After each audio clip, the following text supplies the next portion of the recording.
Bonjour tout le monde, bienvenue dans cette nouvelle vidéo en électricité. Une nouvelle vidéo en électricité où je m'adresse à Pietro, vidéo réponse. Pietro, en fait, tu as tout compris, effectivement.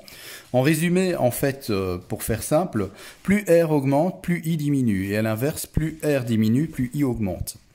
Donc plus la résistance sera faible, plus le courant qui va la traverser sera important. J'ai ici d'ailleurs par rapport au courant te donner un exemple avec la loi d'Ohm. On dit que l'intensité du courant en ampères est égale à U, la tension en volts, divisé par la résistance en ohms. Exemple, 230 volts divisé par 10 ohms, on aura un courant de 23 ampères. Si maintenant on diminue de moitié la résistance, si maintenant on est avec une résistance de 5 ohms, on aura un courant de 46 ampères. Avec un ohm, on aura un courant de 230 ampères, pardon. Et avec 0 ohm, qui est le court-circuit, bah forcément le courant va monter à l'infini. Donc à retenir, plus R est important, plus I diminue, et plus R diminue, plus I augmente. R est égal à U sur I, ça c'est aussi ce que nous dit la loi d'Ohm. Donc par rapport à un courant de 23 ampères, ben là on retrouve forcément notre résistance de 10 ohms. Si le courant est plus important, R est égal à U sur I, donc 230 volts divisé par 46 ampères, là on est à la moitié, 5 ampères. C'est tout à fait logique. Donc je dirais que pour les amplificateurs, que ce soit en sono, que ce soit en hi-fi, il faut respecter l'impédance de l'ampli. Si votre ampli vous dit qu'on peut y brancher des enceintes de 4 à 8 ohms, bah, ça veut dire que vous pouvez mettre des enceintes au minimum de 4 ohms, mais vous pouvez aller jusqu'à 8 ohms sans problème.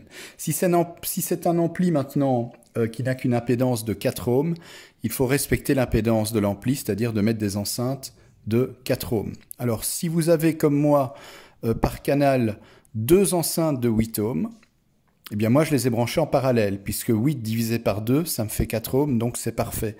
Si maintenant vous avez des enceintes de 4 ohms, vous avez 2 enceintes que vous voulez brancher par canal, et que votre ampli c'est 8 ohms, eh bien à ce moment-là il faudra brancher vos enceintes en série, tout simplement. Et là vous aurez les 8 ohms. Mais ce qui est important en tout cas, c'est que l'impédance de l'ampli corresponde à l'impédance des enceintes.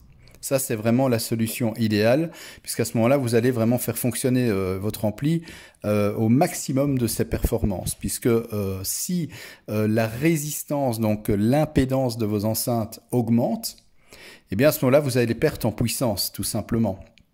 Et c'est tout à fait logique, puisque le courant que va débiter votre ampli sera moins important si l'impédance, si la résistance des enceintes augmente. Un exemple, vous avez un ampli de 4 ohms et vous le faites fonctionner en 8 ohms, eh bien à ce moment-là, forcément, vous allez perdre en puissance. C'est assez logique. Si votre ampli peut donner 400 watts en 4 ohms, il ne débutera plus que 200 watts en 8 ohms. C'est logique.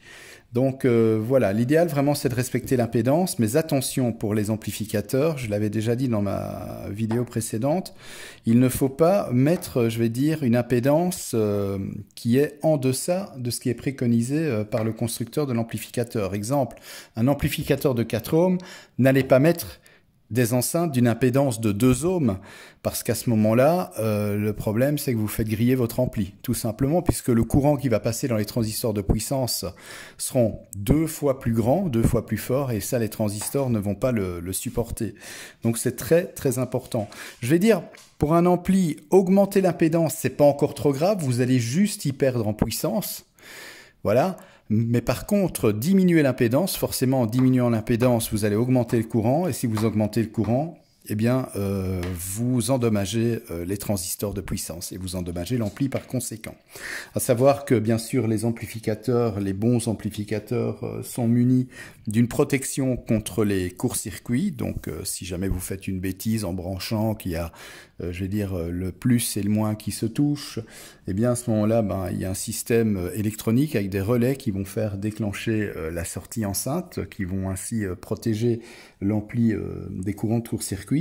Pareil pour les impédances, si vous mettez une impédance qui est trop faible, à un moment l'ampli va se mettre en sécurité.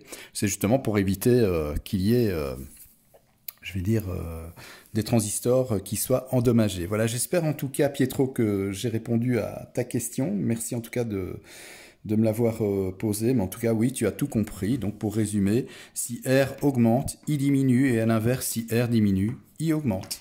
Voilà, à très bientôt pour une nouvelle vidéo en électricité. Je vous souhaite une bonne fin de semaine ainsi qu'un bon début de week-end. Ciao.